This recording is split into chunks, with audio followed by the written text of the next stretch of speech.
What is an enemy? Is it a co-worker that both of you are going after the same promotion? Is it a bully at your school that won't leave you alone? A past love interest that whenever you think about her you can't help but feel angry? The definition of an enemy changes depending on whatever person you might be asking at the time. Not much sure. The premise of the video, however, will be on whether one should have enemies to begin with. At face value, a pretty straightforward question: should you have enemies? But when you get a bit deeper into it, we might see that the question is much more complicated than it first appears. The villain phase. Spend enough time on the internet, you will definitely come across videos like these. You know the ones. Videos that are about self-improvement, but the trigger for that self-improvement was some sort of heartache or disappointment of some sort. Being called the villain phase in and of itself implies the need to turn to the dark side, so to speak. Losing yourself slowly and becoming someone's enemy. And at the end of the day, maybe becoming your worst enemy, creating hurdles along your path. I felt like that, and I'm pretty sure you have felt it as well. My heart was broken by a girl once, which led me into working out. All of that anger and frustration, I was able to channel all of those feelings into something productive, which made those feelings die down a bit by bit, and I was okay. To me, the villain phase is something that everyone will go through their lives, one way or another, but ultimately will come to understand that it is neither a necessary or a good use of one's time. There are countless different examples throughout history that try to explain the importance of having enemies, even going so far as to urge you to create enemies if you have none. A great book I recommend to everyone, 48 Laws of Power. The second law of power is never put too much trust in friends. Learn how to use enemies, and if you have no enemies, find a way to make them. A famous poem, ultimately calling anyone that has no enemies a coward that has stood for nothing in his life. Or Paul Newman, if you have no enemies, you have no character. Taking a stand always creates opposition. But at the same time, there have been countless examples preaching the exact opposite. It is better to be a warrior in a garden than a gardener in a war, which means someone should always have the skills and the ability to protect and defend oneself, but should use that power as a last resort, always relying on maintaining a peaceful environment and resulting conflict with dialogue. An eye for an eye will leave the world blind. The quote suggests that responding to violence with more violence does not lead to justice or resolution. Instead, it perpetuates a cycle of vengeance and suffering, something we've seen throughout history all too well. And finally, I have no enemies, something we will dive deeper in a bit. 3 different quotes by 3 very different people who are trying to say the same thing. I cannot tell you how to live either your life or whether what someone did to you deserves your forgiveness. What I urge you to do, however, is to sit back, take a deep breath, and look at things calmly and collected. I found out that when I don't have enemies, I am much more calm, and honestly, all around happier than when I think of others as enemies. If you aren't aware of the incredible anime called Vinland Saga, it is set in historical Europe during the Viking Age. The series is known for its intense and realistic depictions of battle, as well as its complex characters and their development over time. It also had one of the most important scenes in all of manga,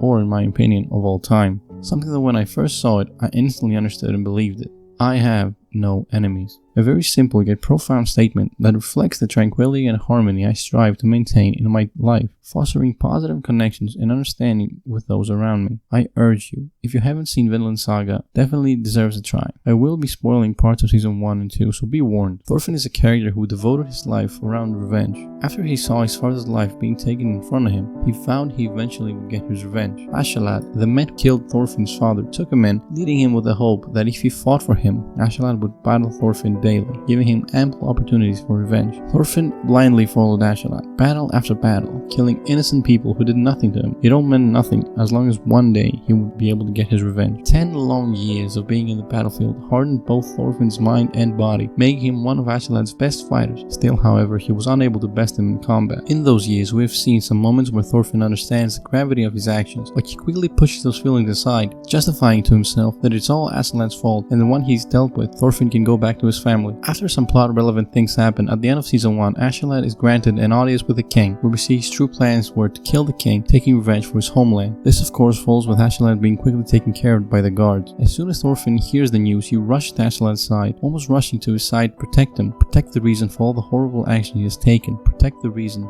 he had any will to live. He is able to get there in time, but only to witness Askeladd being executed. Ironically, after seeing his worst enemy being killed, Thorfinn breaks down. What's the point? What's the point of everything that led led him here if he was denied his revenge? Unable to answer that question, he loses his mind and his will to live. We find Thorfinn at season 2, a mere shell of his past self. Someone who was once the great and feared warrior turned to a soft-speaking slave. The addition of another slave named Einar kickstarts his journey to slowly start building himself back up. Every day, horrible nightmares of his past actions keep him awake. He has accepted them as part of his everyday life and thinks he deserves those visions because he deserves to be hurt since he hurt others. Often that can be the case for many of us as well. Sometimes we may have made mistakes in a past relationship which ended up hurting a partner emotionally. We might then develop the belief that we deserve to be treated poorly in a subsequent relationship, in a weird way to rationalize mistreatment as a form of karma for our past actions. Or a very important example of this can be if an individual was bullied or abused at their childhood, which could lead to an internalization of the belief that they deserve mistreatment. This can result in self-sabotaging behaviors and a willingness to accept harm from others. It's important to note that these examples reflect unhealthy thought patterns, and individuals experiencing such beliefs should seek support from mental health professionals, friends, or even family. Developing a healthier perspective, learning from past mistakes, and working towards positive change are crucial to personal growth and well-being. Slowly, Thorfinn is able to regain his smile and his sense of self-worth. However, he is still refusing to hurt other people in any way and would rather him being hurt instead of his friends. While war breaks out at the farm, it is only after being faced with an ultimatum where he has to protect someone unconscious where he finally resorts to violence. Not wanting to leave any lasting damage, however, Thorfinn uses his fists against the blade, still hoping that they will be able to talk things out. Having found some new inner strength, Thorfinn wants to visit the king in order to stop this war and try to negotiate for peace so no more people are needlessly killed. His army, of course, doesn't believe who he is, says the great Thorfinn wouldn't be a mere slave, so they test him. If he really is who he says he is, he should be able to take on the best fighter and talk to the king. Thorfinn, of course, rejects that notion, being done with hurting other people. He doesn't want to fight anymore. Not entertained enough with that response, and the idea of just killing Thorfinn seems too boring, they decide to test him instead. 100 punches. He has to endure 100 punches, and if he does, he will be allowed an audience with the king. Otherwise, he will be killed right there and there. Punch after punch, Thorfinn was beaten into a bloody pulp, everyone around him betting on which punch he would finally give in and wish for death. 20, 30, 50. Slowly, Thorfinn won the hearts of those around him, and they even started cheering for him to succeed. Through sheer willpower and determination, he was able to change their minds and hearts. 60, 70, 80. At this point, most of them had lost their bets and were either actively cheering on for Drought or hoping Thorfinn endures. 90, 94, 98. Thorfinn is barely able to stand and at times wishes he was able to take the easy road and surrender.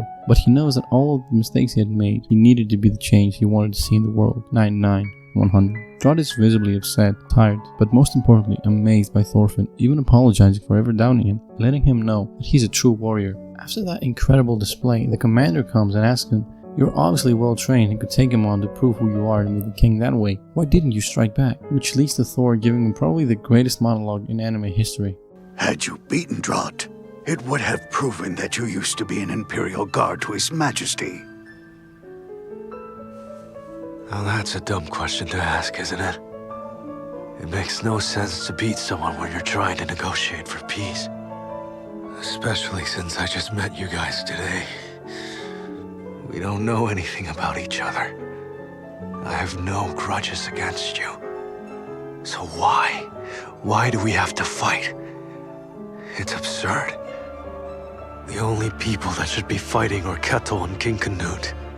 The leaders should be playing Nefatafel, not us. We should be the ones settling their quarrel. Because there's absolutely no reason for this many people to shed their blood.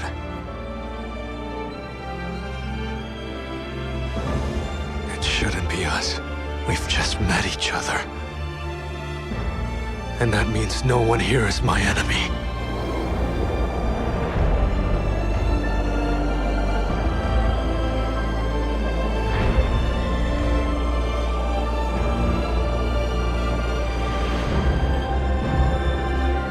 Because I have no enemies.